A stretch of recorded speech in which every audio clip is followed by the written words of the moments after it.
días.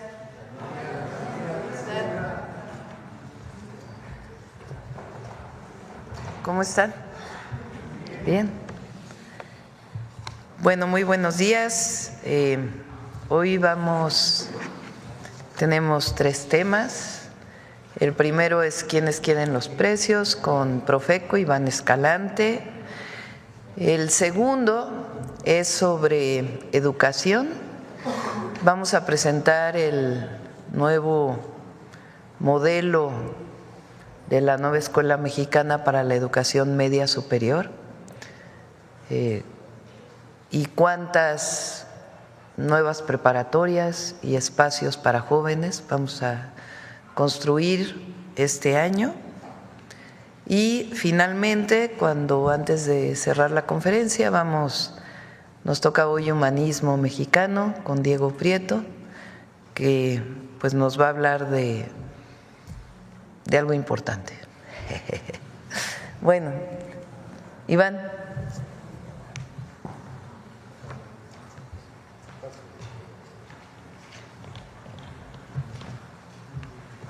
Muchas gracias, Presidenta. Con su permiso. Buenos días a todas y a todos. Las acciones que se han realizado durante las semanas anteriores demuestran que tenemos la razón y que los precios de los combustibles no han incrementado de precio. Por ejemplo, el miércoles y jueves de la semana pasada se realizaron visitas a Monterrey, Nuevo León, Durango y León, Guanajuato, en donde se pudo constatar que después del anuncio que realizamos el pasado 3 de enero, que se colocarían lonas con taches físicos en los establecimientos, una cantidad importante de gasolinerías bajaron el precio de la gasolina regular a menos de 24 pesos por litro. Pero también se presentaron 3 casos que tras solicitar información no acreditaron ni justificaron el aumento del precio del combustible y por lo tanto realizamos un procedimiento administrativo de advertencia en el que se colocaron las lonas para informar a las personas consumidoras y orientarlas a no comprar en estos establecimientos donde se vende la gasolina más cara de lo normal. Los 3 casos fueron en estaciones de las marcas Móvil, Mi Gasolina y Chevron en esas localidades. Aquí les decimos a los empresarios gasolineros que no hay razón alguna para que incrementen sus precios.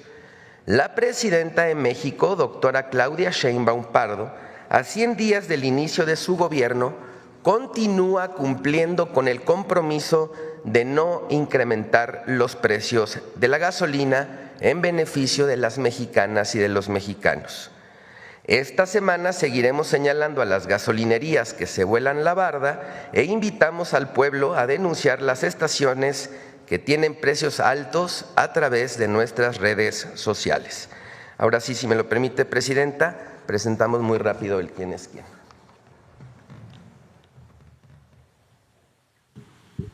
Muchas gracias. En el precio de la gasolina regular, las gasolineras más bajas, destaca el caso de esta estación Shell en Puebla, que presenta 22 pesos con 23 centavos litro, y aquí está cada una de las gasolineras por cada una de las regiones. Y aquí destacamos los indicadores de ganancia que fluctúan entre los 56 centavos hasta el 1.36, 1.31 pesos, que es más o menos el promedio del indicador de ganancia que manejan las gasolineras en todo el país. Vamos a darle a estas gasolineras una palomita. Continuamos con las gasolinas más caras en cuanto a regular.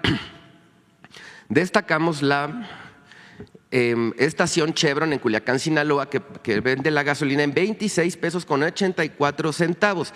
Y aquí, miren, están los indicadores de ganancia, que es lo que hace la gran diferencia.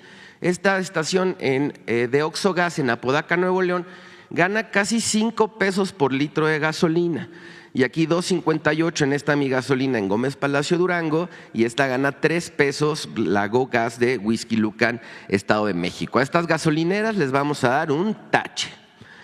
Continuamos con el precio del diésel, el diésel más barato que encontramos en Móvil San Luis Potosí, en la estación Morales Aucito, 24 pesos con 21 centavos, y aquí por cada una de las regiones cuál es el diésel más barato. Palomita. Seguimos con el diésel más caro, que lo identificamos en Culiacán, Sinaloa, en la estación Chevron, 27 pesos con 53 centavos. Y aquí destacamos los indicadores de ganancia de cada una que se ven muchísimo, muy altos. Vamos a darles a estas gasolineras un tache. Continuamos con el monitoreo de la canasta básica, 767 pesos con 80 centavos, la más barata en Chedraui León Poliforum, en León, Guanajuato, Palomita. Y la más cara en Walmart Plaza de Toros, en Querétaro, 1,017 pesos con 90 centavos, un tache. Hay una diferencia entre la más barata y la más cara de 250 pesos y recordemos que la meta es que la canasta básica de 24 productos cueste 910 pesos. Adelante, por favor. 3 ciudades, Tlaxcala, Durango, Ciudad Neza en el Estado de México, la más barata en Tlaxcala, Soriana Hiper, número 74, 828 pesos con 50 centavos, Palomita, y la más cara Walmart El Molinito, 963 con 30, tache. En Durango, la más barata, Soriana Hiper, 20 de noviembre, 839 pesos con 80 centavos, Palomita. Y la más cara, Chedraui, en esta ciudad, que también le vamos a poner una palomita porque está por debajo de los 910 pesos. Ciudad Neza, Mega Soriana Aragón, 819 con 20, palomita. Y Bodega Aurrera, Avenida Central, 919 con 50, tache. Continuamos con el precio de la tortilla, que es tan importante, y aquí identificamos 3 tortillerías en nuestro monitoreo de 578 a nivel nacional. ¿Cuáles son las más baratas y las más caras? Pero vean, hay tortillerías que venden el kilo de tortilla entre 16 y 18 pesos. Este es el caso de estas 3 que están ubicadas en los centros históricos de estas ciudades, Veracruz, Zacatecas y Tlaxcala. Les vamos a dar una palomita. Y en Campeche, Cancún y Mérida identificamos tortillas que venden el kilo entre 28 y 29 pesos. Es el caso de La Bendición en Campeche, El Negrito en Cancún y Rolos en Mérida, y les vamos a dar un tache. Continuamos hemos estado dándoles algunos ejemplos, no tanto de los establecimientos, sino de las marcas, de los productos que integran la canasta básica. Y ahora vamos con el atún. La lata de entre 130 y 140 gramos de atún cuesta promedio 19 pesos con 42 centavos, pero miren, aquí tenemos 3 marcas que venden entre 15 pesos y 8 pesos la lata. Fish Atuna, Valley Foods, Fresh Label, y es más o menos el mismo gramaje, la misma presentación, palomita. Y tenemos estas otras 3 marcas que la venden entre 22 y 23 pesos el mismo producto. Herdes, Dolores y Tuni, vamos a darles un tache. Continuamos. La revista del consumidor realiza un estudio de calidad, esto es muy rápido, entre la diferencia quesos americanos e imitación de quesos americanos. Es muy importante para las familias mexicanas que tengan esta información. Imagínense, hay quesos que se dicen ser quesos que no cuentan con ningún porcentaje de producto lácteo. Entonces aquí ponemos este ejercicio para que lo revisen en la revista del consumidor de enero. Y adelante, finalizamos con los consejos Profeco de la semana. 1, carga con los proveedores que tengan la gasolina regular en menos de 24 pesos. 2, compara y elige el establecimiento con la canasta básica al mejor precio. 3, elige la tortillería que dé el kilo por debajo de los 23 pesos. 4, revisa las marcas de atún por el mismo producto, te puedes ahorrar muchos pesos.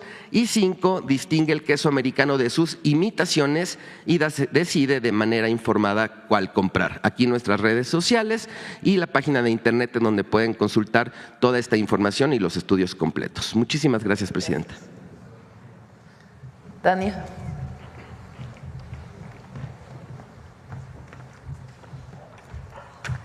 Presidenta, muy buenos días, un honor. Secretario, buenos días, compañeros.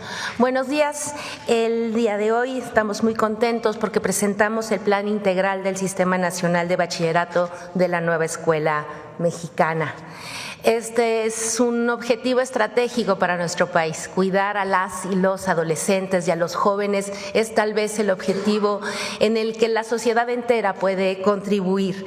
Tenemos en este momento 5.572.000 estudiantes en el ciclo escolar 23-24. Esto significa una cobertura del 81% y queremos llegar al término de este gobierno a una cobertura de 85%. Esto significa fundamentalmente, y pasamos a la siguiente, por favor, tres grandes ejes de trabajo que vamos a desempeñar. Por un lado, fortalecer el sistema que tenemos, las escuelas, la calidad de nuestros planes de estudio, la capacidad creativa de nuestros profesores y, por supuesto, el cuidado de nuestros estudiantes. Por otro lado, vamos a integrar el sistema. En este momento tenemos 31 subsistemas de educación media superior que hasta hace 2 años todos tenían planes y programas distintos y hoy vamos a ser capaces de integrarlos. Y por último, vamos a ampliar, es decir, vamos a crear más lugares ahí donde se necesita para que todas y todos puedan ejercer su derecho a la educación. Por favor, el que sigue. El eje 1 tiene como fundamento una idea profunda, la idea de fijar la noción de que nuestras escuelas, de que mi escuela me cuida y me abre puertas. Queremos jóvenes en las escuelas y los queremos contentos y aprendiendo. Para ello, vamos a actualizar los planes y programas de estudio del marco curricular común para que todos tengan conocimientos significativos. Vamos a mejorar nuestros planteles para que sean adecuados no solamente para el estudio, sino también para la integración social. Estar en la escuela tiene que ser una sensación alegre y feliz para las y los estudiantes. Establecer también programas de integración e inclusión comunitaria de cuidado a la salud física y emocional. Como ustedes saben, la Secretaría de Educación Pública participa activamente en los programas de vida saludable y de cuidado también a la salud mental y la prevención de las adicciones. Por último, vamos a fortalecer las trayectorias hacia la educación superior para aquellos estudiantes que así decidan seguir estudiando, abriéndoles puertas, como decíamos de nuestra imagen, y por supuesto también facilitando para quienes así también lo decidan su transición a la vida laboral. Nada de estas acciones puede llevarse sin el reconocimiento a las actividades de los profesoras y los profesores, un actor sustantivo en el proceso educativo y que nosotros queremos reconocer. ¿Cómo? Por supuesto, impulsando la formación docente y su actividad profesional. Los y las profesoras de la educación media superior han demostrado un compromiso enorme durante todos estos años en el cuidado de las adolescencias y queremos apoyarles. Por ello también estamos evaluando un programa integral de mejora de las condiciones laborales de las y los profesoras que iremos poco a poco implementando, y aprovecho para informar que incluso los compromisos que todavía tenemos, hemos asumido una enorme cantidad de compromisos y de recursos en estos últimos meses, vamos a seguirlos cumpliendo. Vamos a fomentar la creatividad docente porque sabemos que las y los estudiantes se quedan en sus salones, se quedan en sus escuelas cuando construyen un vínculo con sus profesoras y profesores y cuando logran construir comunitariamente su vida en la escuela. Por eso vamos a implementar y vamos a impulsar de manera más activa en el marco de la nueva escuela mexicana los proyectos Aula, Escuela, Comunidad, donde las escuelas también participan en la vida de sus comunidades, y con los y las profesores ya iniciamos todo un proceso diagnóstico y ahora iniciamos un proceso de amplia discusión sobre los contenidos y la implementación del marco curricular común de la educación media superior. La que sigue, por favor. Si decía yo que la escuela nos cuida y nos abre puertas, hay dos programas que son sustantivos para esa tarea. El primero, que continúa y que es muy importante su implementación desde hace varios años y que construyó las posibilidades de que nuestros estudiantes se queden en la escuela y que subamos nuestros indicadores de retención y de conclusión de la educación media superior, es el programa de las becas universales Benito Juárez. En esta ocasión, en el mes de febrero, se desarrollarán las asambleas informativas para incorporar y compartir con la comunidad escolar y los padres de familia este recurso que se pone a disposición de todos y todas las jóvenes preparatorianas de las preparatorias públicas. Son 4.224.381 personas beneficiadas con una inversión de 40,000 millones de pesos. Por otro lado, y esta tal vez sea la mejor noticia, una de las tantas buenas noticias que tenemos hoy con respecto a la educación media superior, es el que entra por primera vez el programa La Escuela es Nuestra, a nuestras preparatorias y a nuestros planteles de bachillerato. Esto supondrá un nuevo modelo de participación en nuestras comunidades escolares. Se van a reunir, van a discutir y las y los estudiantes van a participar en la decisión de dónde invertir los recursos para su escuela. Y estamos seguros que eso va a contribuir a que todos y todas se sientan más contentos y las cuiden mejor. En función de la matrícula en los planteles se van a dar 600,000, 1,000,000 o 1,500,000 pesos para cada escuela. Eso supone la atención de más de 6,000 escuelas en este año y una inversión de 4,600 millones de pesos. Es un programa estupendo y es una gran noticia para todas las comunidades escolares. El segundo eje de trabajo es la integración de la educación media superior. Esto significa ajustar la propuesta de construir un sistema nacional. Decía yo hace un momento que teníamos 31 subsistemas y durante mucho tiempo cada uno con sus planes y programas de estudio. ¿Hoy qué tenemos? Hoy tenemos la posibilidad de tener un plan de estudios general que finde un piso parejo para todos y todas las estudiantes, que construya conocimientos significativos y que consolide, y es lo que vamos a hacer a partir de este año, consolidar el sistema en dos grandes opciones curriculares: el bachillerato general y el bachillerato tecnológico, por supuesto con todas las modalidades de estudio que son precisas y nos autoriza la ley: la modalidad escolarizada, la no escolarizada, la mixta y, en el caso particularmente del bachillerato tecnológico, la modalidad dual.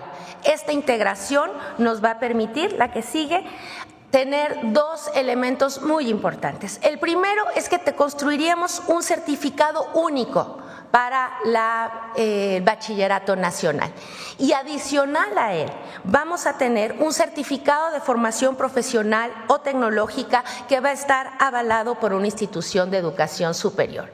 Hemos construido un diálogo muy fluido con las instituciones de educación superior y hemos constituido en diciembre un consejo académico para el fortalecimiento de todas estas opciones profesionales.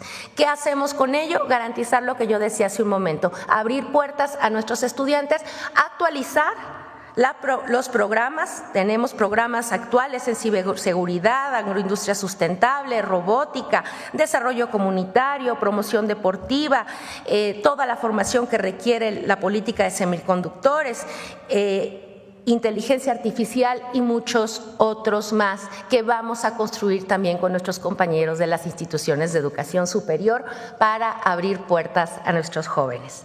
También esta posibilidad, y esta es una estupenda noticia para los que todavía incluso también deben por ahí alguna materia o necesitan terminar su bachillerato en distintos momentos de la vida, que es que contar con un marco curricular común nos permite la revalidación y la portabilidad de los estudios de manera total.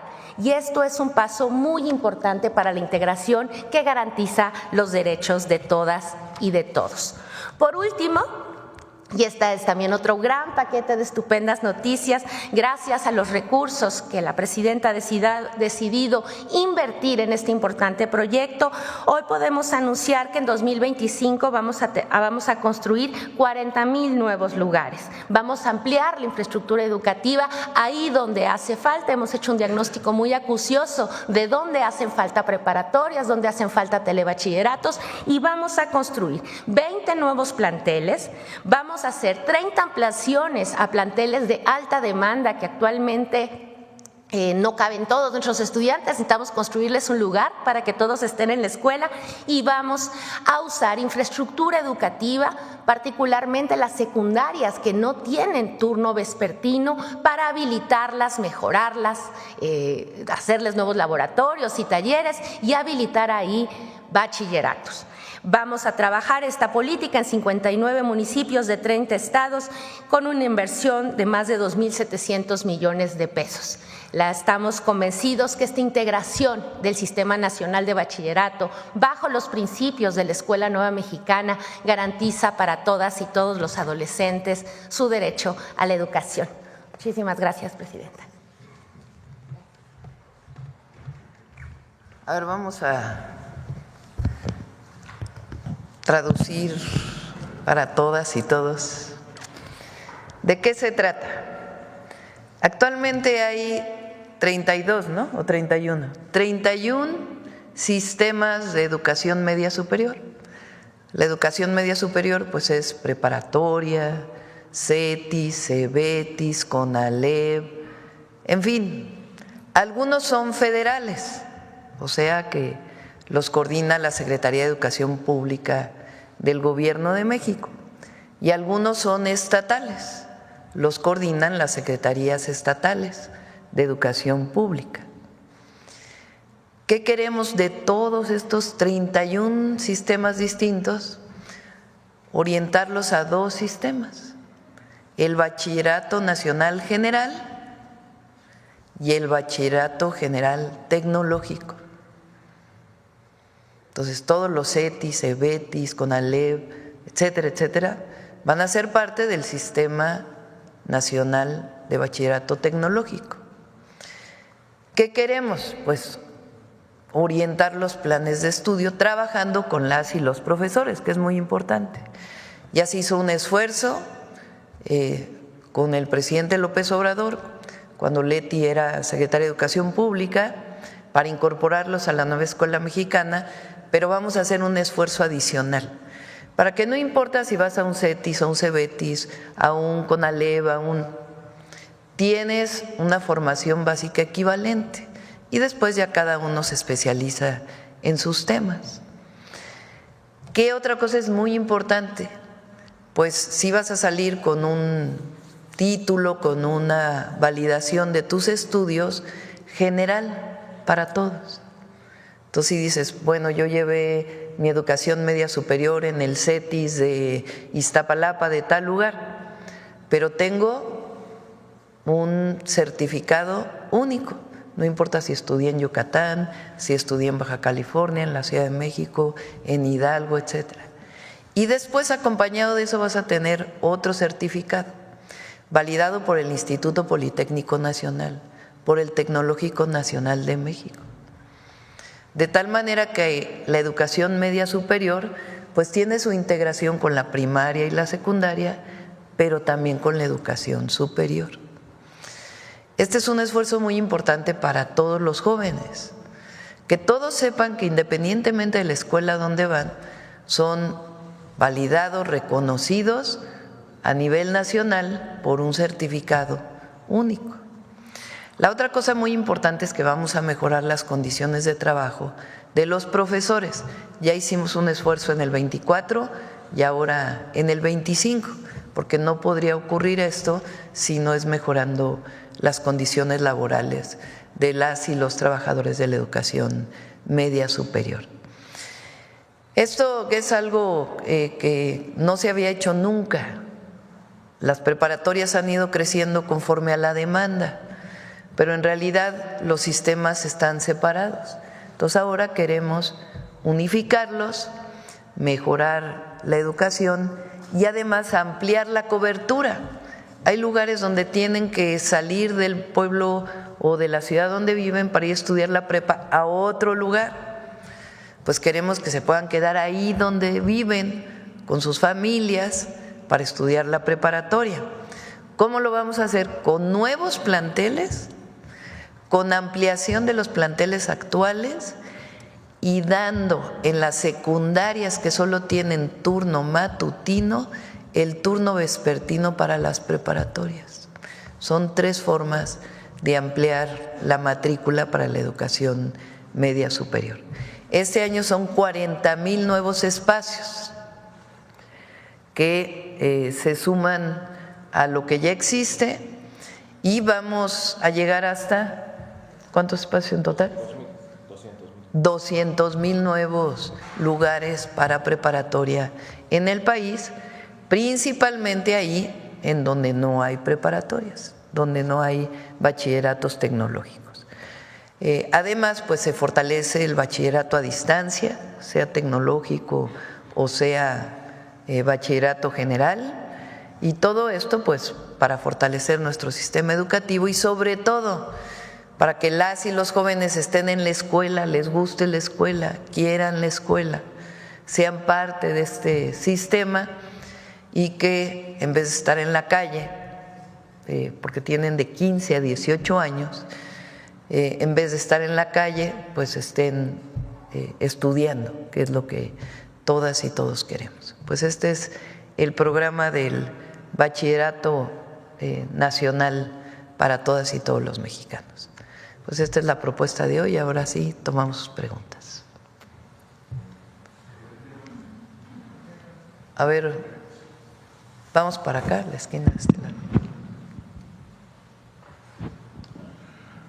Buenos días, presidenta. Mi nombre es Lucio Espinosa Chavira, vengo de La Paz, Baja California Sur, de T Baja.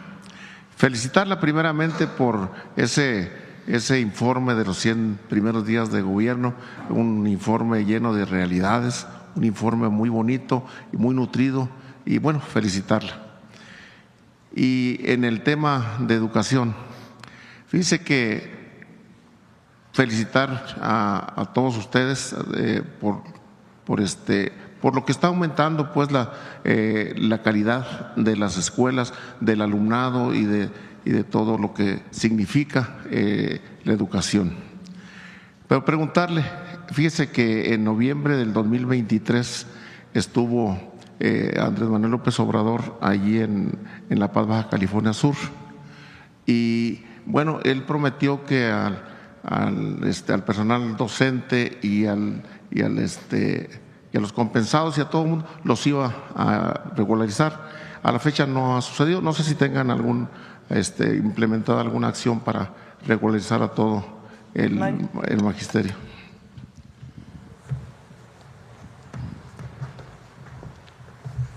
Buenos días a todas y a todos. Efectivamente, uno de los puntos que ha planteado la presidenta es mejorar las condiciones de las y los maestros en educación superior. En el 2024 hubo un incremento importante al salario, hubo además medidas del bienestar. Se liquidó la mayor parte en el 2024. Quedaron algunos pendientitos en algunos estados que estamos resolviendo en estos días porque nos dio la instrucción la presidenta de la República. Entonces va a quedar perfectamente saldado, como lo mencionó la subsecretaria, porque en esta transformación del Bachillerato Nacional, de la nueva escuela mexicana, las y los maestros son fundamentales. Que logremos lo que la presidenta nos ha encomendado, que las y los jóvenes se queden en la escuela, que les guste la escuela, que les emocione la escuela. Ahí los maestros son fundamentales. Entonces sabemos que esta transformación la vamos a hacer de la mano con ellos. Tenemos un diálogo permanente. De hecho, esta semana nos vamos a reunir con varias organizaciones que agrupan a las y los maestros, ya para ver nuestro plan de trabajo, presidente, para ver cómo nos van a acompañar en esta transformación para que en el siguiente ciclo escolar pues ya inicie el Bachillerato Nacional de la nueva escuela mexicana. Además de que hay pues todo este tema de compactación de horarios, vamos a necesitar horas adicionales para educación física, para educación artística y para otras actividades que generen comunidad al interior de las escuelas, que los jóvenes se queden a estudiar. Otra pregunta, Mario. La vez pasada le mandaban saludos de allá de Baja California Sur, que lo estiman mucho. La presidenta nos decía que algo queríamos, ¿no? Decirle con toda seriedad, fíjese que se acuerda que se creó la Asociación Nacional de Padres de Familia y bueno, se fue a los estados y a los municipios. Y todo muy bien porque coordina a todos las sociedades de padres de familia de todas las escuelas, de secundaria hasta preescolar, solamente y con un periodo de 2 años. Solamente que en Baja California Sur hay un presidente que tiene 20 años y no tiene ni hijos en la escuela. Entonces no sé si tengan pensado regularizar ese asunto.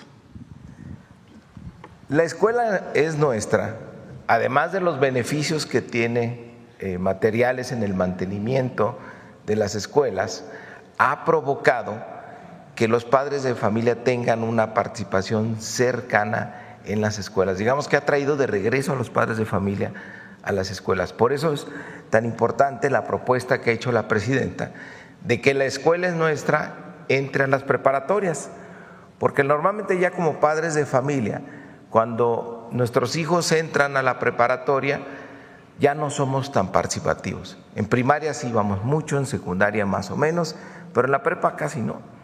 Ahora queremos, a través de la escuela es nuestra, regresar a los padres de familia, porque ellos van a decidir qué obra se va a hacer en la preparatoria, junto además con los estudiantes. Van a poder tener representación los estudiantes en estos comités para decidir las inversiones. Entonces, creo que estos programas, al provocar que más padres de familia se involucren en las escuelas, pues puede terminar ahí con algún tipo de cacicazgo, pero no o de alguien que se quiera quedar tantos años ahí dirigiendo a los padres y madres de familia.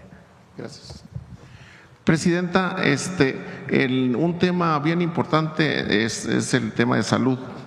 Tenemos pues el ISSSTE, el Seguro Social y todo. En Baja California Sur estamos prácticamente pues olvidados en ese tema en cierta medida. El ISSSTE, por ejemplo, el ISSSTE le da los pasajes a la gente que tiene unas enfermedades ya fuertes como cáncer y esas cosas, y los manda al 20 de noviembre acá a México, pero solamente con el puro pasaje. No saben si comen o no saben si dónde duermen, y llega aquí a México y resulta de que las citas ni siquiera están calendarizadas, y lo cambian a modo a 8 o 10 días más adelante, y repito, no tienen ni cómo sostenerse mucha gente. Vamos a presentar el día de mañana el fortalecimiento del ISSSTE. Nos toca el tema de salud, y además de informarles cómo va los medicamentos, la adquisición de medicamentos, etcétera, Martí va a presentar el programa del ISSSTE para este año. Entonces vamos a hacer varias cosas para fortalecer. La idea es que no necesiten trasladarse, sino que se puedan atender en su propio estado o en los estados más cercanos. Mañana, si quiere, que Martí pueda comentar sobre estos temas. Gracias, presidenta. Y bueno, tenemos el mismo problema allá en Baja California Sur de los rancheros y de los agricultores que le está embargando INDEP, ¿sí? Para regresar lo robado al pueblo, de la financiera rural, de crédito rural, de que cerró sus puertas y cuando regresó a los 2 años ya regresó embargándole los ranchos a los agricultores. Entonces ya ha tomado algo este problema los senadores. No debe ser así. Tenemos ya lo revisamos y lo presentamos, pero no debe ser así. Gracias. A ver, acá de este lado. Buenos días, presidenta. Ariel Esquivel, de Coahuila. Coahuila y Durango, como otros estados de la República, aún no han definido si se incorporan al IMSS Bienestar. El plazo de adhesión se ha extendido desde los últimos meses de gestión del expresidente Andrés Manuel López Obrador. En Coahuila, el 20% de la población no tiene seguridad social, mientras que Durango casi llega hasta el 40%. Mi pregunta es, ¿su administración ya realizará acciones para que estos estados puedan concretar esta adhesión? Depende de los gobernadores. No vamos nosotros a forzar a nadie a entrar al IMSS Bienestar. Depende de ellos la decisión que quieran tomar. Si siguen manejando sus sistemas estatalmente y tienen el recurso que correspondía en su momento a lo que era el Seguro Popular, o se integran a un sistema nacional. Evidentemente, integrarse a un sistema nacional pues le da enormes beneficios, pero depende de cada uno de los gobernadores. Otra pregunta, presidenta. La quiebra de la siderúrgica AMSA Altos Hornos de México en Coahuila ha causado la pérdida de miles de empleos, y son los trabajadores de esta entidad los que viven en incertidumbre. ¿Su administración ha trabajado en algún plan para garantizar los derechos de los obreros afectados mientras actualmente se realizan subastas en esta empresa que buscan reactivarla? Sí, ha sido un proceso muy largo. Si recuerdan, en mis 100 puntos me comprometí a atender el tema de AMSA, lo estamos haciendo. Finalmente se declara en quiebra la empresa, que tardó mucho tiempo para ello, está en concurso mercantil. Y se está trabajando. Tuve antes de terminar el año una reunión con el secretario del Trabajo, con el secretario de Hacienda, que nos está ayudando a revisar el tema, y estamos viendo las distintas opciones. Nuestro objetivo, pues evidentemente, es que se recuperen los empleos. Entonces, yo espero que en poco tiempo podamos dar buenas noticias, y de todas maneras vamos a hacer un plan de justicia para los trabajadores, de tal manera que puedan tener pues lo mínimo indispensable las familias. Estamos trabajando en ello. Presidenta, ayer también pudo reunirse con gobernadores de todo el país. Si pudiera platicarnos qué se habló en esa junta, y también había prometido antes de que terminara el año que se iba a reunir con alcaldes de todo el país para revisar el fondo de aportaciones para la infraestructura social. Si nos puede hablar si ya se tiene fecha para platicar con ellos. Ayer nos reunimos con los gobernadores que son parte del IMSS Bienestar, justamente para hablar de hasta dónde vamos, cómo va a estar el abasto de medicamentos, etcétera, etcétera, y cómo fortalecemos al IMSS Bienestar. Fue una reunión para el fortalecimiento. Nos vamos a estar reuniendo por regiones para poder pues resolver algunos problemas que todavía existen y que podamos atender pues en los primeros 3 meses. Y con los presidentes municipales nos reunimos el 16 de enero. Tenemos una reunión con la gran mayoría de los presidentes y presidentas municipales. Vamos a hablar ahí de el FAIS para las comunidades de pueblos originarios y afrodescendientes. Vamos a hablar del tema de senderos de paz como una propuesta que ya depende de cada presidente o presidenta municipal llevarla a cabo, pero que es algo importante, y además pues la atención a las causas que se incorporen a este programa general que estamos llevando. Y también vamos a hablar de cómo coordinarnos para atender desde lo municipal, los estados y a nivel federal un programa maestro de agua para cada uno de los estados de la República. Presidenta, por último, hace unos días hubo resultados positivos en el rescate de mineros en Pasta de Conchos. ¿Sigue su compromiso para la justicia social de estas familias? No se va a cerrar el caso hasta que no encontremos a todos. Sigue el trabajo. Estuvo hace poco en una reunión con las familias, le pedía a Leticia Ramírez que pudiera atenderlo de manera personal, además de a Laura, la coordinadora de Protección Civil, que por cierto hoy tuvimos una llamada con ella, está en Los Ángeles, ella coordinando las tareas. Mañana va a dar una presentación aquí en la mañanera de qué es lo que están haciendo para apoyar a los habitantes de pues la zona metropolitana de Los Ángeles, California, el equipo que se fue. Entonces estamos trabajando en esos temas. Adelante.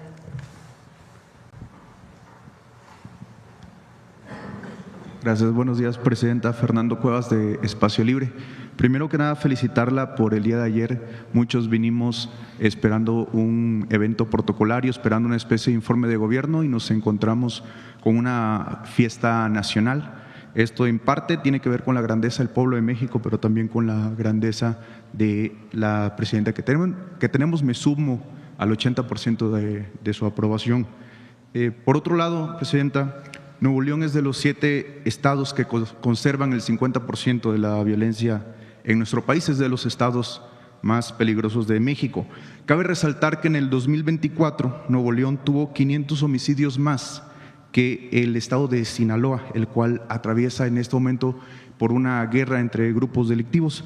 Dentro de estas oscuras cifras, en el 2024 hubieron 169 mujeres asesinadas en Nuevo León, de las cuales 59 se tipificaron como feminicidios. Esto provocó que Nuevo León por segundo año consecutivo sea el segundo estado con mayor número de feminicidios en el país.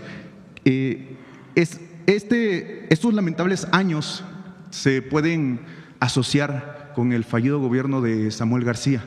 ¿Qué mensaje le podría dar usted al pueblo de Nuevo León, que si bien tiene una especie de desesperanza ante la culminación de otros 3 años del mismo gobierno, que los años más oscuros coinciden con estos años de gobierno, no estaba así el estado de Nuevo León? ¿Qué mensaje le daría a las mujeres de este estado y al pueblo en general, que ven en la primera mujer presidenta una especie de esperanza? Nuevo León, más allá de una evaluación, digamos, de el trabajo de cada una de las autoridades, ha tenido en los últimos años un problema que es la coordinación. El conflicto, digamos, político de la Fiscalía con el propio gobierno de Nuevo León y su secretaría evita que haya resultados o disminuye la posibilidad de tener resultados. Repito, más allá de la evaluación que haga el propio pueblo de Nuevo León, del gobernador, del secretario de Seguridad Pública y del fiscal, porque creo que hay un encargado de despacho porque no han podido todavía nombrar. Nosotros hemos hablado de una estrategia de seguridad de 4 ejes. Y el cuarto eje es la coordinación. Ahora, gracias al fiscal general de la República, porque por constitución es autónomo, pues está viniendo a los gabinetes de seguridad la Fiscalía y eso nos ayuda a tener más coordinación. Entonces, independientemente de los temas políticos, deberían poner por encima de todo la seguridad de Nuevo León y coordinarse, que haya coordinación, porque el tema político pues siempre existe y debe existir, es parte de la democracia en nuestro país, pero que haya coordinación para atender desde la Secretaría de Seguridad y desde la Fiscalía Estatal pues las investigaciones que se hagan, las carpetas de investigación, la detención de delincuentes, etcétera, etcétera, en el término de la coordinación de las instituciones de seguridad. Y por otro lado, pues una visión de atención a las causas también. Nuevo León pues es un estado con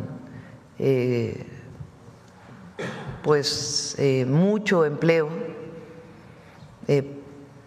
y bien remunerado, y eso pues tiene que ver con el emprendedurismo que se ha generado en Nuevo León desde hace mucho tiempo, y también porque hoy su cercanía con Estados Unidos y la relocalización de empresas pues es muy atractivo Nuevo León para el desarrollo del tratado comercial. Pero hay que atender también a los jóvenes de distintos lugares, no solamente la zona metropolitana de Monterrey. Pero tiene mucho que ver con la coordinación y en ese sentido pues yo haría este llamado a la coordinación y por supuesto con el gobierno federal, que siempre nos vamos a coordinar. Y por otro lado, para las mujeres, pues pedirle ahí a Citlali, porque mucho tiene que ver con las fiscalías también, avanzar en la cero impunidad frente a todos los delitos y en particular frente a los delitos contra las mujeres y el feminicidio en particular. Entonces, pedirle ahí a Citlali que esté en contacto y esta coordinación que es indispensable, que tiene que ir más allá pues del asunto político de uno u otro partido. Muchas gracias, presidenta. Por otro lado, el 30 de diciembre, un sujeto disfrazando la misoginia de periodismo trajo el tema del asunto legal que atraviesa la grafóloga Marifer Centeno aquí a la mañanera. En su intervención, él se refirió a una universidad como Universidad Patito, en la que, según él, hasta un ama de casa puede graduarse, como si ser ama de casa tuviera que ver con la carencia de capacidades. Afortunadamente usted, como decimos popularmente, lo paró en seco. El tema es que la persona que mandó a este pseudo periodista aquí es un violentador virtual, me refiero a Octavio Arroyo, conocido como Mr. Doctor, quien empezó a atacar a la grafóloga Marifer Centeno, El audio que voy a poner es un resumen del contenido que él hace y lo expongo porque usted menciona de manera muy correcta que lo que no se nombra no existe y esto es algo que parece muy, muy grave. En breve continúo. Amiga, porque no has visto mies la perra. Hay que callarla, mosquita muerta, para estar abriendo el hocico en estos términos. Hostia, también es vieja babosa. Y nomás quiero opinar porque tengo boca. Cállate tu boca. Pero miedo, ¿verdad? Vieja babosa. Que te gorran de todos tus trabajos. Charlatán. No, vieja babosa. La vieja ridícula. Humillar a la gente. Bueno, a la estúpida. La salud mental de Marifer está en juego. Analízalo, perra, analízalo. Es muy desagradable, el audio es mucho más extenso, pero lo vamos a dejar hasta aquí. Usted ha propuesto cambios a la Constitución en beneficio de las mujeres, pero ante este tipo de contenido en redes sociales, ¿qué se hará desde el Gobierno de México? Usted mencionaba ahorita a Citlali Hernández. Citlali Hernández incluso ha sido víctima de un lenguaje de odio por parte de Ricardo Salinas Pliego, que se refiere a ella despectivamente, agrediéndola por su físico. Entonces, si esto sufre una secretaria de Estado, si esto sufre una persona famosa como es Marifer Centeno, pues es algo que puede… ¿Qué mensaje le daría usted a las personas, a las niñas de secundaria, a las niñas de preparatoria que pueden sufrir algún tipo de violencia, pero sobre todo, qué se hará a través del Gobierno de México? Yo contestaría en varios niveles, ¿no? El primero es el respeto. Ayer en el discurso dije que la discriminación, el racismo, el clasismo, el machismo, pues son reminiscencias de el colonialismo y de el neoliberalismo, y que eso tiene que quedar en el pasado. Todavía hay algunos que, como esta persona que se escucha en el audio, o como comentócratas de los medios, o personajes que se cubren en su halo de personas conocidas, que utilizan estas palabras altisonantes o despectivas en contra de las mujeres. Entonces, respeto, lo primero, porque si no creen en la inclusión, por lo menos que crean en la tolerancia y en el respeto. Y a las mujeres se les respeta, igual que al pueblo de México se les respeta, igual que a México se les respeta. Entonces, entre todos y entre todas, porque este no es un asunto de censura o de prohibición, es un asunto de la revolución de las conciencias. Y entre todas y entre todos tenemos que ir dejando aislados todos estos comentarios. Claro, siempre está la vía de denuncia judicial, que algunas mujeres lo han tomado, y es respetable. Pero lo más importante es que cada vez todo esto se vea como algo del pasado.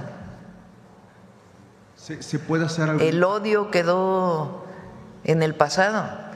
Todos aquellos que utilizan el lenguaje de odio, la política basada en el odio, en esta crítica que, bueno, nada más vean algunos de los programas o lean los artículos de hoy, nada más lean todos los artículos de hoy, de los opositores, llenos de odio, de enojo, de coraje, de machismo. Pero cada vez se quedan más aislados. Y es lo mismo, entre todos tenemos que aislar el machismo, entre todas y entre todos, porque no solo es un asunto de las mujeres. Entonces, pedir respeto. Y segundo, aislarlos. ¿Quién les hace caso? Cada vez menos. Ellos se leen me refiero a la comentocracia,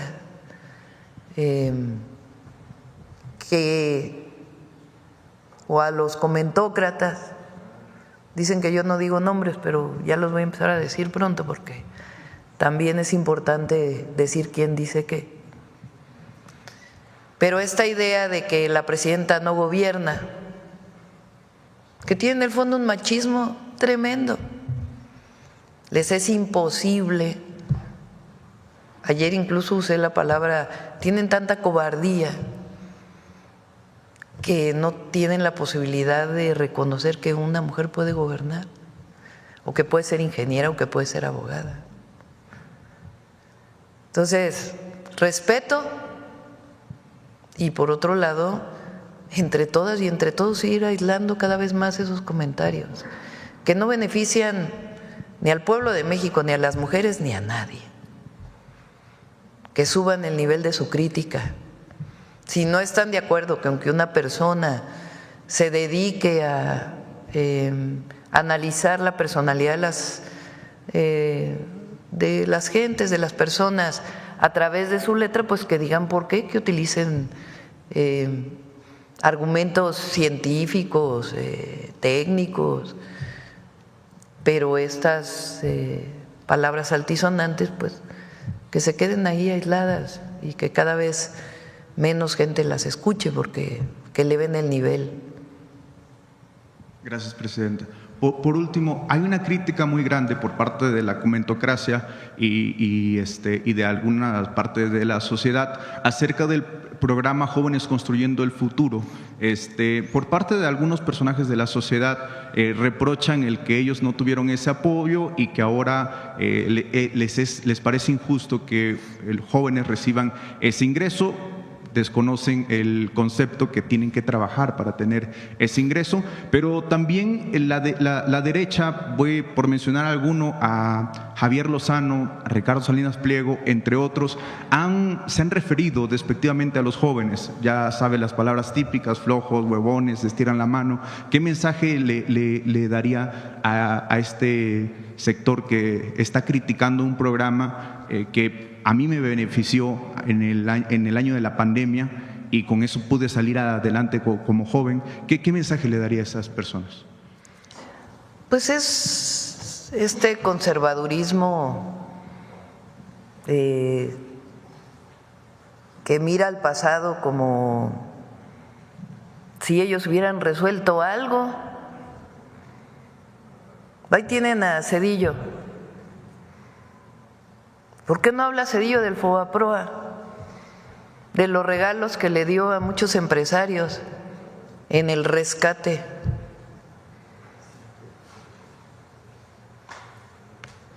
¿Por qué este personaje que trabajó con Calderón no habla de qué hizo él? Porque conocía a García Luna también, ¿no? ¿O qué trato le dio a los familiares de Pasta de Conchos?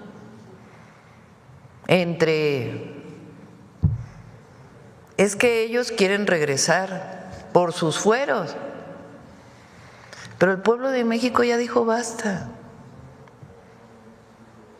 Ya dijo basta. Entonces, Jóvenes Construyendo el Futuro, pues como ustedes saben, es un programa en donde se le da el salario mínimo a un joven para que entre a un lugar de trabajo como aprendiz, para apoyar. Se le apoya a la empresa y se le apoya al joven.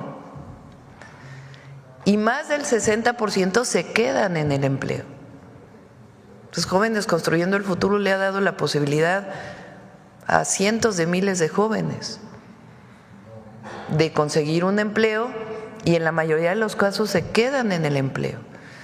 Ya tienen esta posibilidad que si les dicen experiencia de trabajo, pues tienen experiencia de trabajo. Y con recursos públicos se le da el salario del primer año. Entonces es un programa muy exitoso. Pero también igual la pensión universal a las y los adultos mayores, y también el apoyo a personas con discapacidad, y también la beca que se le da a todos los jóvenes de preparatoria. Claro, ellos no están de acuerdo con eso, pero por eso perdieron, porque el pueblo de México quiere que continúe la transformación. Por eso ayer en el discurso decía, anhelan que yo rompa con el presidente López Obrador, pues se van a quedar con las ganas. ¿Cómo? Si luchamos juntos toda la vida, si eso fue lo que me comprometí con el pueblo, si es mi convicción darle continuidad a una transformación que inició en diciembre del 2018. Entonces, que sigan así, van muy bien, muy bien. Entre las palabras altisonantes y la crítica a los programas de bienestar y a programas como Jóvenes Construyendo el Futuro, que hoy ya son derechos del bienestar. Bueno, Jóvenes Construyendo el Futuro todavía tiene que aprobarse en la Constitución, pero es una decisión del pueblo de México y aquí no traicionamos. Entonces, síganle, van muy bien. A ver, acá y luego aquí atrás. Gracias, presidenta. Buen día. Alejandra Tornés para Somos Más, medio digital en Tabasco. En primer lugar, presidenta, en base a su informe de 100 días, nombró la construcción de la ruta del tren interoceánico de Roberto Ayala a Dos Bocas en Tabasco y la ampliación de la carretera Macuspana-Escárcega. Preguntarle, presidenta, si tendrá fechas de inicio y la inversión que se realizará para estas obras. Si no tengo en este momento la inversión, a ver si nos las pasa Jesús Esteva. Este año inician las dos. La carretera va a llevar algunos años porque requiere recursos importantes, entonces por lo menos unos 3 años para terminarla. Y en el caso de esta vía que va hasta Dos Bocas del interoceánico, yo creo que van a ser 2 años también. En un caso es Secretaría de Marina quien la está desarrollando y en el otro caso va a haber licitación. Ok, muchas gracias, presidenta. Una segunda pregunta sería… Bueno, en ambos casos hay licitación, solamente que la responsabilidad es en un caso de Secretaría de Marina y en el otro caso de Secretaría de Infraestructura, Comunicaciones y Transportes. Ok, muchas gracias, presidenta. Una segunda pregunta sería respecto a la atención a familias en la comunidad del Bosque en frontera Tabasco. Presidenta, el Gobierno de México atendió reubicando familias, pero aún queda un aproximado de 30 familias que continúan a la espera.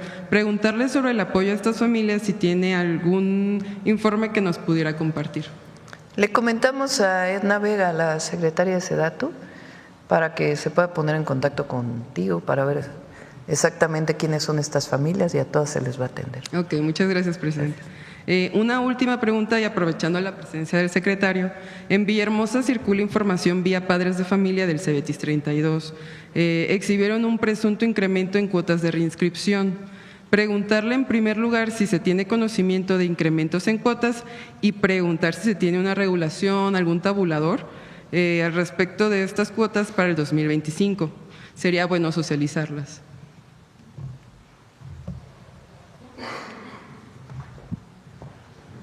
No hay, primero, no tienen por qué haber cuotas, si hay son voluntarias, pero estamos trabajando para que no haya, se cumpla lo que dice la Constitución, que la educación debe ser gratuita.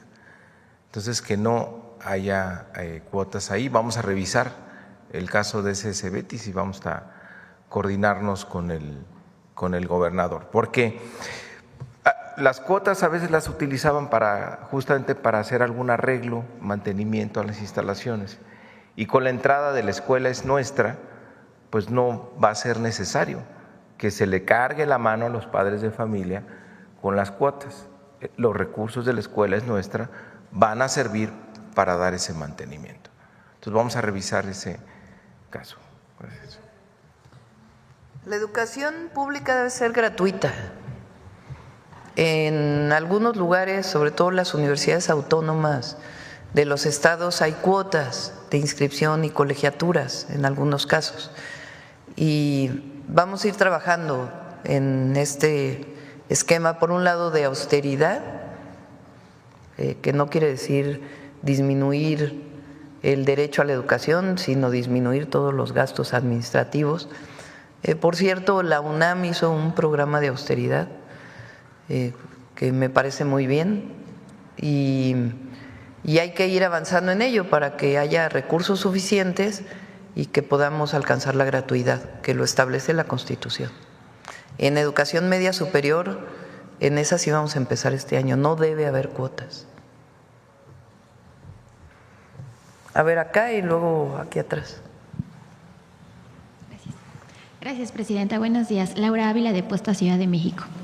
Bueno, en el marco de sus 100 días de gobierno, mencionó el día de ayer el aumento al salario mínimo. Sin embargo, pues… ¿El qué, perdón? El aumento al salario mínimo. Ah, sí. Aquí. Sin embargo, considerando que este incremento solo beneficia a menos de la mitad de los trabajadores y que la informalidad laboral también es un tema importante, ¿qué acciones concretas diría que va a hacer para solucionar esta problemática? Pues, por ejemplo, aunque informalidad se asocia por algunos a comercio, por ejemplo, en vía pública, hay muchas formas de que no tengan los trabajadores todos sus derechos. Una de ellas, por ejemplo, son los trabajadores repartidores, que ya se aprobó la ley y son más de 600,000 trabajadores que tienen que entrar a sus patrones, sus empleadores, que son las aplicaciones telefónicas principalmente, tienen que contribuir para que tengan su seguridad social. Esa es una forma de entrar a la formalización. Estamos trabajando con los jornaleros agrícolas, por ejemplo, porque es poblaciones principalmente del sur sureste del país que van a Sinaloa, Sonora, a Baja California durante 6 meses a veces y no viven en las mejores condiciones y no se les pagan su seguridad social. Entonces es otra forma que vamos a entrar de formalización. Y el salario mínimo lo que permite pues es eso, poner una base mínima. Entonces incluso cuando se contratan en el empleo no formal, pues hay una base mínima que es el salario mínimo y va a seguir aumentando hasta alcanzar 2.5 canastas básicas. Con el salario mínimo hoy se compran 1.8 canastas básicas, de estas que cuestan hoy 910 pesos, que fue el precio que se puso en acuerdo, no como algo controlado, sino en un acuerdo entre gobierno y empresarios para dar esta canasta básica a este precio. Entonces nosotros queremos que con un salario mínimo se llegue a comprar 2.5 canastas básicas. Eso evidentemente empuja también los otros salarios y también incluso a los que no están dentro del régimen del Instituto Mexicano del Seguro Social. Ok, en una segunda pregunta, igual ayer mencionó la creación de la marca Bienestar con productos de bajos precios. Si nos podría dar detalles de este proyecto, si tienen contemplada una fecha para iniciar, qué otros productos tienen igual en mente, además de los que ya mencionó, únicamente esos. El objetivo es que lo que se venda en las tiendas de bienestar, las antiguas tiendas Diconsa, sea no los productos que uno compra en una tienda comercial, es decir, no es para los productos de transnacionales. Para eso pues hay todo un mercado y es el principal mercado. Las tiendas del bienestar tienen el objetivo de conectar al productor, al pequeño productor con el consumidor, entre otras, además de dar bajos precios. Por ejemplo, el kilo de frijol se estaba vendiendo en 35, cuando llegó María Luisa se bajó a 30 pesos y no hay subsidios, sino sencillamente se disminuyó la ganancia que tenía Diconsa para poderla distribuir también en otras actividades de la propia empresa. Entonces, tiendas del bienestar hoy le estamos dando el objetivo también de conectar al pequeño productor con el consumidor, sobre todo el consumidor de bajos recursos. Y la idea es que no solamente se venda el café, sino que podamos incluso hacer café soluble, darle valor agregado junto con los productores, de tal manera que lo que se venda en las tiendas del bienestar pues sea el café soluble Bienestar, que es de calidad, que garantiza que la mayor parte de su contenido sea café y que pueda venderse a más bajo costo. Para eso es la marca Bienestar, para venderlas en las tiendas Bienestar. Chocolate es lo mismo, se compra el cacao a los productores de cacao, a los pequeños productores de cacao, se juntan estos productores para darle valor agregado y se hace chocolate Bienestar, de buena calidad, que tenga un contenido muy alto de cacao, porque a veces el chocolate, así como decía hoy Iván, que el queso que se compran a veces no tiene queso, no tiene producto lácteo, igual que el chocolate Bienestar que se venda, producido y dándole valor agregado entre esta coordinación con los productores, los pequeños productores y alimentación para el bienestar, pues se pueda vender en las tiendas del bienestar. Entonces vamos a iniciar con café, cacao para el chocolate, para vender chocolate y miel, y después vamos a ir aumentando en otros productos. ¿Tiene contemplada alguna fecha? Ya este mismo año empieza, va a venir María Luisa a explicarlo aquí en una mañanera. Ok, y ya para finalizar, si nos puede dar sus impresiones generales del evento de ayer. Gracias. Pues sobre todo muchas gracias por el apoyo. Hay un entusiasmo, una alegría por lo que está pasando en México. No puede haber divorcio entre pueblo y gobierno. Eso fue la pauta que inició en diciembre de 2018 y así va a seguir siendo. Entonces, la rendición de cuentas sí se hace en páginas de internet, se hace en informes escritos, se hace para compras, para todo lo que sea necesario. Pero tiene que ver la rendición de cuentas con decirle al pueblo de manera directa lo que estamos haciendo. Y eso es lo que ocurrió ayer. Y el movimiento de la Cuarta Transformación está más fuerte que nunca. Eso es lo que les molesta a los adversarios políticos. Pero lo que hay pues es una revolución pacífica que inició en México en diciembre del 2018 y tiene que ver con el cambio de conciencia principalmente. Y ahí vamos a seguir y a seguir y a seguir, porque el pueblo de México es mucha pieza. Y hay que servirle al pueblo y darle siempre resultados para mejorar su calidad de vida, mejorar la educación, mejorar la salud y ampliar los derechos del pueblo. En la medida que se amplíen los derechos del pueblo de México, en esa medida se empodera el pueblo y se cumple. Y eso es lo que estamos haciendo y eso vamos a seguir haciendo. A algunos no les gusta, pues que continúen por su camino, van bien. Aquí atrás. Buenos días, Presidenta. Buenos días a todos los compañeros y a los funcionarios. Soy Arnoldo Cuellar, vengo de Guanajuato, de un medio que se llama Laboratorio de Periodismo y Opinión Pública, PopLab, que también es parte de la Alianza de Medios de la Red de Periodistas de a pie. Estamos viviendo en Guanajuato un momento muy trascendente, después de que nos liberamos de este fiscal que tenía 15 años y 10 meses al frente, Carlos Amarripa, pero ahora lo importante es quién va a venir en su lugar. Y estamos viendo un proceso donde lamentablemente sentimos que hay una simulación de consensos entre el gobierno del Estado y el gobierno federal. Hay una propuesta de un candidato en una alianza muy antinatural del PRI, el Verde y el PT, que sentimos que es la mano del PAN atrás de ellos, para postular al fiscal regional de la Fiscalía General de la República, de nombre Gerardo Vázquez Alatriste, pensando que con el hecho de ser un funcionario federal ya tiene el visto bueno y los consensos desde aquí, desde el gobierno de la Cuarta Transformación. Pero en realidad se trata de un personaje que tiene 20 años en la Fiscalía, que ha trabajado con procuradores de otros gobiernos, de otros regímenes, y que además tiene su origen en el despacho de Antonio Lozano Gracia.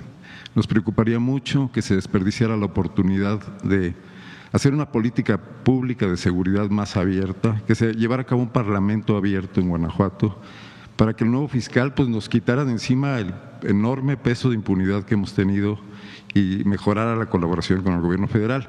Sé que es un tema estatal, se dirimen los poderes estatales, pero me gustaría mucho conocer su punto de vista al respecto, porque sé que a usted le preocupa lo que pasa en Guanajuato. Nosotros no hemos dado el aval a nadie. Le corresponde el nombramiento del fiscal al Congreso Estatal. Podemos dar orientaciones generales de que sea una persona honesta, proba, que esté comprometida con el Estado, que haya mostrado que ha dado resultados. Entonces, nosotros no hemos dado el aval a nadie y depende pues del Congreso del Estado, donde nadie tiene mayoría calificada, como era antes. Entonces tienen que tener el apoyo de diferentes fuerzas políticas. Pero en efecto, que se busque al mejor perfil, hombre o mujer, que le cumpla al pueblo de Guanajuato. Entonces, pues ahí tiene que hacer una propuesta a la gobernadora, entiendo, y pues nuestra orientación pues es que se busque al mejor perfil. También puede haber una persona que mientras tanto esté en la Fiscalía y también que demuestre, ¿no?, que tiene como encargado de despacho pues las facultades y la voluntad para trabajar. Entonces nosotros no hemos dado el aval, ni lo vamos a dar, porque le corresponde al gobierno del Estado presentar su propuesta y al Congreso Estatal pues decidir si corresponde o no al mejor perfil que puede haber. Gracias, y sí colaborar, coordinarnos, porque Guanajuato sigue siendo el estado con mayor homicidios en el país. Entonces, hoy presentaron viernes, sábado y domingo Guanajuato primer lugar y con mucho. Ahora representa pues casi el 20% de los homicidios un estado. Y tiene que ver no solamente con personas que estuvieron al frente de este tema, que evidentemente pues no hicieron su trabajo, sino tiene que ver también con un modelo de desarrollo en Guanajuato. Hoy presentamos media superior. ¿Cuántas preparatorias vamos a hacer en León? 4, creo, ¿no? Sí. 4.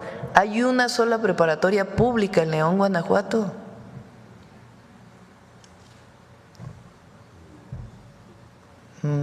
Uno de las ciudades que era más prósperas en el país y que hoy es de las ciudades con mayor número de personas en pobreza, mayor número de adicciones y mayor violencia. Entonces tiene que atenderse también. Hay muchísimas personas hablando de esto de seguridad social, que trabajan en talleres, que trabajan en empresas incluso medianas y que no ganan ni el salario mínimo. Entonces, pues tiene que ver con un modelo de desarrollo en Guanajuato que no ha dado resultados. Entonces, sí son las personas que se encargan del Gabinete de Seguridad y de Procuración de Justicia, pero también tiene que ver pues con un cambio de modelo de atender a los jóvenes en Guanajuato. En ese sentido nos preocupa también ciertos mensajes lanzados desde el gobierno del Estado en este momento, señalando que hay que fortalecer más el poder de fuego de los policías locales, que los calibres que usan no son como los de la delincuencia, en un ánimo bastante belicista que ha fracasado en otros momentos en México. Recientemente se dio la muerte, el abatimiento, como dicen ellos, de 10 personas supuestamente miembros de un grupo criminal. No sabemos en realidad quiénes son, no sabemos si hay entre ellos menores de edad. No se está fortaleciendo la investigación y el Estado de Derecho, sino esta respuesta dura. Por eso nos preocupa que en la Fiscalía haya alguien que también pueda investigar estos hechos y que no sea la fuerza del derecho y no la de las armas la que pueda dar lugar a un camino de paz en Guanajuato. Es cierto, no es un asunto de… Digo, las policías tienen que estar formadas, tienen que ser profesionales, sí tienen que estar con los equipos necesarios, pero no por tener calibres mayores se va a resolver el problema de la violencia en Guanajuato. El tema, en efecto, coincido, es la atención a las causas y la cero impunidad. Y la cero impunidad tiene mucho que ver con la fiscalía. La presencia de la policía es muy importante y la detención en flagrancia y la investigación y la inteligencia. Pero si los fiscales no hacen carpetas de investigación y los llevan a un juez que sea una persona proba también, pues entonces no va a haber una sola detención. Entonces, nosotros no creemos en los estados de excepción. Eso fue lo que ocurrió con la guerra contra el narco, que todo era un estado de excepción y era el permiso para matar. Guerra quiere decir eso, permiso para matar. En un estado de excepción donde no haya juicios. Nosotros no, nosotros creemos que hay que fortalecer la justicia en el país y entonces se consigue la paz. La paz es fruto de la justicia, en todo el ámbito, justicia social y también un sistema de justicia desde la procuración hasta el Poder Judicial que cumplan con su función y que se erradique la corrupción de cualquier lugar donde exista.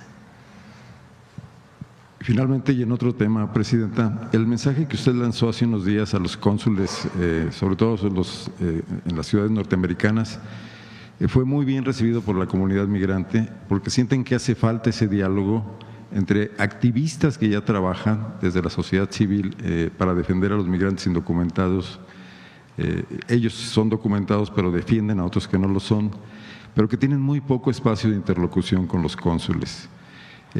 Me hablan de un caso en particular, migrantes guanajuatenses en Houston, donde pese a haber una gran infraestructura, un edificio de 4 pisos, la cónsul María Elena Orantes, que por cierto fue senadora del PRI y diputada de Movimiento Ciudadano, no ha dado esta apertura e incluso ha hecho listas negras con algunos activistas a los que no se les permite acudir a los trámites normales apoyando a otras personas. Esto además se va a agravar con lo que sabemos que viene en materia de mayor agresividad de las instituciones de migración norteamericanas contra nuestros compatriotas.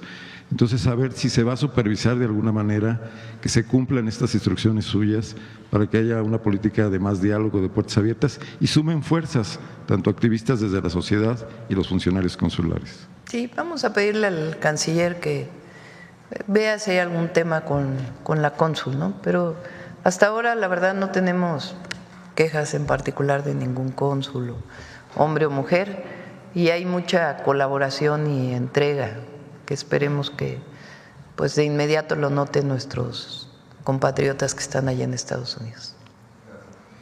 A ver, acá ahora de este lado que ya… Acá la compañera primero. Buenos días, Presidenta. Graciela Bravata, de Ahora Noticias. Me sumo a las felicitaciones de mis compañeros y en especial de las mujeres tabasqueñas, que lejos de lo que decían muchos, como decía usted, machistas, me tocó ver, después de tantos años de caminar en conjunto, acompañando al señor presidente Andrés Manuel, ver que la gente venía con un ánimo agradable, con un ánimo de satisfacción, pero sobre todo de gratitud. Me encantó ver el orden, de verdad, se escuchaban en el caminar de decir tenemos una excelente presidenta y de verdad muchas felicidades en representación de las mujeres tabasqueñas. Con respecto al tema y aprovechando que está aquí el de la Profeco, el año pasado se tocó un tema que ha perjudicado mucho a las familias mexicanas y es el robo cibernético a través de los mensajes. Se ha manejado mucho aquí en las mañaneras, pero lamentablemente hasta hoy no veo si tienen algún programa para concientizar a la gente a través de medios de radio, de televisión y sobre todo de redes sociales, porque los mensajes que llegan para estafar llegan a través de mensajes de textos y lamentablemente no todos tienen red en sus comunidades y no están al tanto de este tipo de noticias. ¿Qué se puede hacer? Y si tienen contemplado, es mi pregunta para el representante de la Profeco, y si van a hacer alguna campaña de concientización, porque hay un caso en particular me voy a omitir el nombre, de una mujer en Zapata, Tabasco, que lamentablemente no tan solo le robaron los ingresos de su trabajo, más de 50,000 pesos, sino que el mismo banco en ese mismo día le autorizó a quien estaba haciendo uso indebido de ese dinero, de esa tarjeta, 50,000 pesos más, y ella se quedó con una deuda. Su nómina llegaban a esa cuenta de ese banco y el banco se las detuvo hasta el día de hoy. La Conducef y Profeco no han hecho nada. Espero que me puedan dar respuesta y sobre todo algún aliciente para esta mujer que con mucho trabajo y esfuerzo tuvo ese dinero y que lamentablemente hoy no tan solo lo perdió, sino que está en deuda. Sí, lo atendemos seguro. Sí, y aprovechando que está aquí el licenciado Mario Delgado, y mañana es el Día de Salud, pero es una pregunta híbrida. En Tabasco hay unas escuelas que se llaman de interculturales y está la carrera de enfermería, pero a este tipo de carreras, a las y los que están estudiando enfermería, no les permite dar su servicio social en las instituciones del sistema de salud. ¿Habría alguna posibilidad de que pudieran contar con ese apoyo? ¿Quieres comentar? Bueno, vamos a ver por qué no les permiten. Por ejemplo, en los CONALEPS tenemos la carrera técnica de enfermería. Sí deberían poder trabajar en el sector salud, entonces no. Más que vamos trabajar, a investigar. El servicio social a los estudiantes. No los dejan hacer en los hospitales. No los reciben en los hospitales para dar su servicio social a los que pertenecen a esta escuela de intercultural. Tienen que hacer, pues sí, tienen que aceptar. Vamos a ver por qué no. Tal vez porque es nuevo este modelo educativo, pero vamos a ver por qué no. Sí deberían. Y con el tema de ahorita me das los datos precisos. Sí, claro que sí.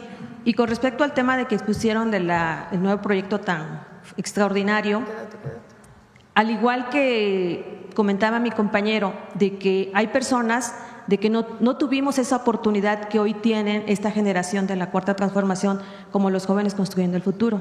Ahorita con este programa de La Escuela es Nuestra, hay muchos mexicanos y mexicanas que no lograron, por no tener los recursos, tener su preparatoria. Si bien es cierto que acaban de mencionar que es para sistema escolarizado, ¿habría para el futuro alguna apertura para las personas mayores? Sí, está, y justo salió una pregunta la semana pasada sobre prepa en línea. No, prepa en línea está funcionando, de hecho tenemos convocatoria el próximo 20 de enero para reinscripción. Forma parte de toda esta estrategia de bachillerato nacional. Se va incluso a revisar el apoyo tecnológico que tiene prepa en línea para que sea más fácil. Tenemos a los tutores que dan asesorías y este tipo de oferta educativa permite a personas que no están entre 15 y 18 años, pero que tienen deseos de terminar su preparatoria, la mejor forma de hacerlo es a través de prepa en línea. Y justo cuando ves la matrícula de prepa en línea, ves de todas las edades. Entonces justo va en ese sentido. Acabamos también de tener una graduación de la Universidad Abierta de México, donde se graduaron también personas que por alguna razón no lograron terminar en los 20 y después regresaron a estudiar y graduarse. O sea, ahí está esa posibilidad. Muchas gracias. El tramo que va a Dos Bocas tiene un costo estimado de 10,500 millones de pesos y la carretera Macuspana-Escárcega tiene una inversión estimada de 11,000 millones de pesos. A ver, vamos por la última ya antes de que… Quisiera preguntarle al secretario de Educación si en su gestión, señor secretario, hay posibilidades para que el nivel de deserción en el país llegue a una tasa cero, porque José Vasconcelos dijo hace varios años: el día que México alcance una tasa cero, nos libraremos del yugo del imperio. ¿Y cómo avanza la reforma o la descentralización educativa que en su momento planteó el exsecretario Jesús Reyes Heroles, y si ha encontrado usted obstáculos para que eso alcance su propósito? Sobre la deserción son dos temas. Hay muchas encuestas de por qué los jóvenes o las jóvenes desertan. Mientras más, digamos, en primaria desertan muy pocos, en secundaria desertan un poco más, en prepa desertan más y en universidad también hay mayor deserción. Hay varias causas para la deserción. La primera puede ser económica.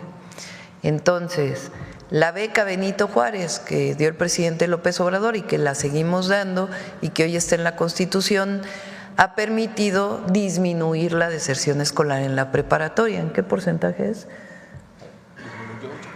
8%. Disminuyó la deserción gracias a la beca Benito Juárez. Ahora la beca Rita Cetina pues va a ayudar a que las y los adolescentes de secundaria no deserten por motivos económicos, o este apoyo que se le está dando a las familias para que puedan dar todo lo que está alrededor de la educación, porque el gasto en educación no solamente es la propia escuela, que debe ser gratuita en el caso de la escuela pública, sino también los uniformes, los cuadernos, pues todo lo que está asociado a que un niño o una niña adolescente vaya a la escuela. Entonces ese es un tema. El otro tiene que ver con los propios programas de estudio, que las y los jóvenes no tengan la identidad o el gusto por lo que están aprendiendo, sobre todo en la educación media superior. Y ahí viene todo este cambio que están desarrollando y que han trabajado muy bien Mario, Tania y todo el equipo. Yo recuerdo que en alguna ocasión un profesor me dijo, cuando el plan de estudio en una preparatoria, X no voy a decir cuál, dice, la poesía es una forma de literatura en donde se escribe en verso y eso lo tiene que aprender el estudiante de memoria. Pues no, lo que nosotros queremos es que el joven lea poesía. Aparte de conocer cuál es la diferencia entre un ensayo, poesía o otra forma de escritura, de literatura, lo que queremos es que lean. Y al leer pues van a cambiar por completo su perspectiva. Si van a la escuela contentos, es un espacio no de exclusión, sino de inclusión, en donde puedan desarrollar sus capacidades, su amistad, que estén contentos, que puedan, si vinieron de una secundaria donde no aprendieron bien matemáticas, pues el primer año poder tener los conocimientos básicos para después entrar al segundo. Si tienen actividades colectivas que permitan integrar, pues entonces va a haber mucho menos deserción. Entonces, ese es el objetivo de este plan de estudios que están diseñando y el objetivo de la nueva escuela mexicana, de integración y también de aprendizaje, las dos cosas. Presidenta. Y con eso va a disminuir la deserción, estamos seguros. Presidenta, aprovechando que su campaña nacional contra el fentanilo, usted se reunió en octubre en el G20 con su similar Xi Jinping. ¿Cree usted que, aprovechando que el secretario también fue reconocido allá por el 2007 en el Foro Económico de Davos, el secretario Mario Delgado, como uno de los 30 jóvenes talentos en el mundo, pudiera él llevar a ese Foro Económico de Davos su propuesta para que en ese foro se sumen los dirigentes que asisten al mismo y usted presione un poco más a Beijing? No, tiene mucho trabajo para irse a Davos, Mario. ¿Y usted presionó algo más a Beijing? Una vez, cuando estuvo el presidente López Obrador, hubo algunos acuerdos, pero es importante porque hay varios países productores que son los principales productores, no directamente de fentanilo, aunque sí también, pero de los precursores. Entonces, sí, a nivel de seguridad y también de relaciones exteriores y de economía, pues es muy importante todo el control que tiene que ver con la llegada de estos precursores que pueden llegar a fabricar alguna droga sintética, ¿no? Entonces, tiene que ver con la relación bilateral también y en eso estamos trabajando. Finalmente, temas de ciberseguridad que usted mencionó ayer en su informe de 100 días, el Congreso tiene la posibilidad, dado que hay una diferencia de fuerzas políticas, para que el tema de ciberseguridad al que usted hace énfasis se convierta en un tema de seguridad y haya una legislación, Presidenta, que pueda cubrir esos vacíos. Sí, hay una parte que ya existe, pero en efecto, todavía ya vamos a presentar aquí todas las leyes secundarias y algunos cambios constitucionales que todavía vamos a plantear particularmente para este periodo legislativo. Ahora sí, querido Diego.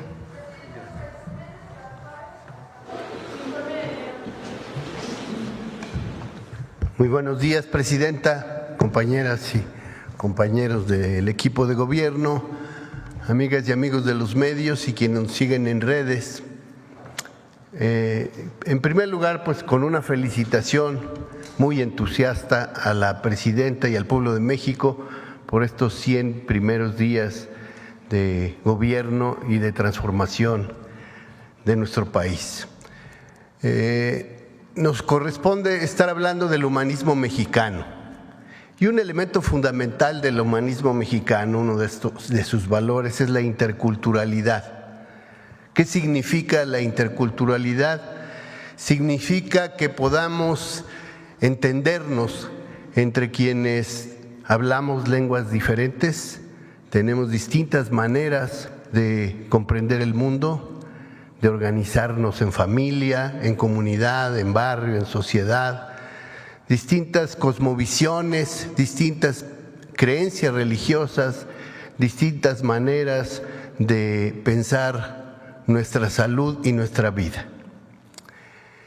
Anteriormente, la diferencia cultural en este país fue motivo, lo ha dicho la Presidenta cuando habla de las herencias del colonialismo, del neoliberalismo, las herencias del porfirismo, que son momentos en que las diferencias se constituyeron en motivos de discriminación, de exclusión, de dominación, de sometimiento o si no, abiertamente de despojo.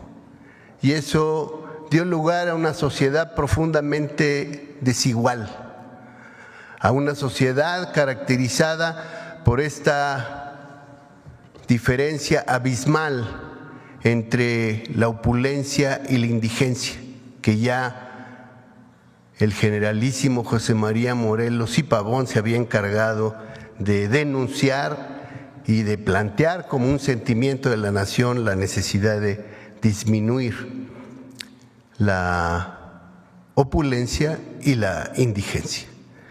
Y esto entonces supone el trabajo de hacer lo contrario, constatar que la diversidad cultural es una riqueza en nuestro país, que desde fines del siglo pasado se define ya como una nación pluricultural cuya condición se sustenta originariamente en sus pueblos indígenas, no exclusivamente, pero sí originariamente.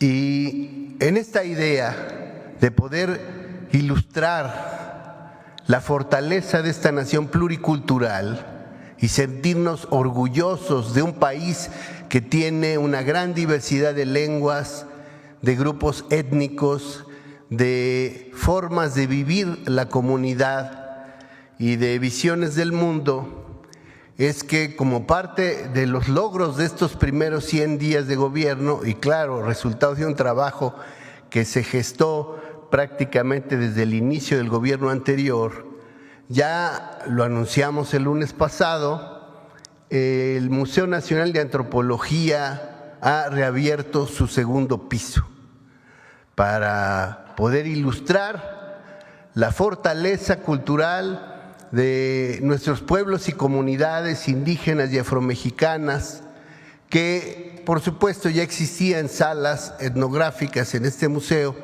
pero que se formaron en la idea de que estas culturas estaban como en retirada. Ahora sabemos que es todo lo contrario. Las culturas los pueblos indígenas y afromexicanos están más vivos que nunca.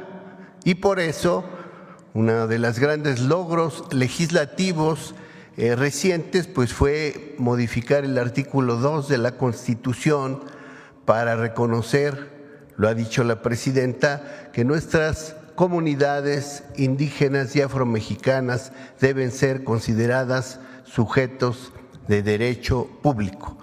Quisiera hoy entonces presentar un video que ilustra el trabajo que da lugar a esta reestructuración de las salas del segundo piso del Museo Nacional de Antropología que versan sobre la grandeza y diversidad cultural de México. Adelante.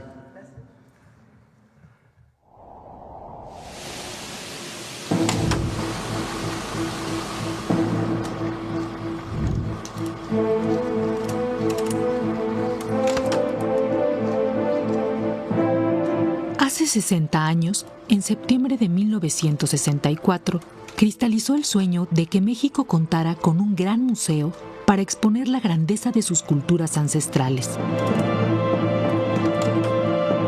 Las que habitaron el Golfo de México, los valles de Oaxaca, Teotihuacán y el Altiplano Central, el Occidente y el Ancho Norte, el área maya y, desde luego, la imponente cultura mexica. Pero ese propósito fue más allá. Quiso mostrar también las culturas vivas que habitan las más diversas latitudes de nuestra geografía nacional, herederas directas de ese pasado cuyas costumbres, obras y modos de habitar son resultado de conocimientos ancestrales heredados por generaciones que han resistido la adversidad y preservan nuestras raíces más profundas.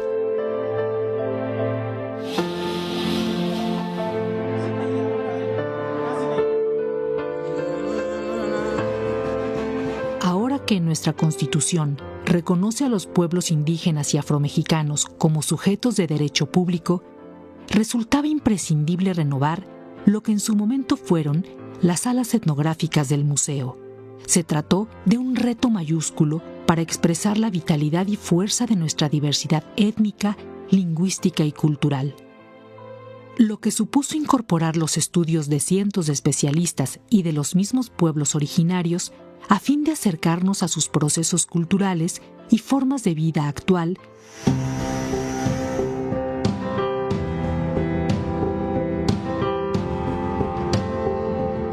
en una panorámica que transita por 5 grandes unidades temáticas: pueblos, lenguas y territorios, maíces y milpas, la tierra y el alimento, historia, identidades y resistencia, fiestas y rituales, y textiles de México. Tras 4 años de investigación y trabajo colectivo, y como parte del proyecto prioritario Chapultepec Naturaleza y Cultura, el segundo piso del Museo Nacional de Antropología se renueva, en homenaje a las mujeres y hombres que a diario construyen las identidades locales y regionales. Un espacio para visibilizar las lenguas originarias, las cosmovisiones, la ritualidad, la economía, el arte, la alimentación y los procesos históricos y culturales de los pueblos indígenas y comunidades afromexicanas.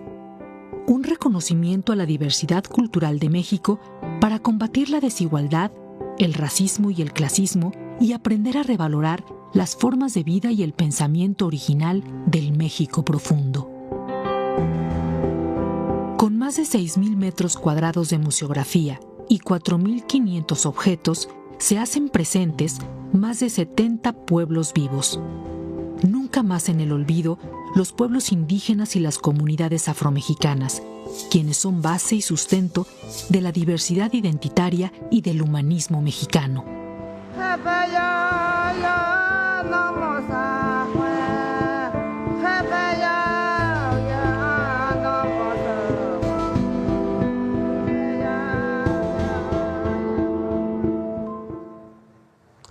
Pues visiten el segundo piso del Museo Nacional de Antropología, los 2 pisos del Museo Nacional de Antropología, el museo sin duda alguna más importante de México. Gracias.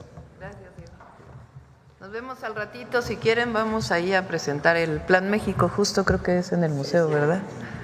Muchas gracias a todos, buen día.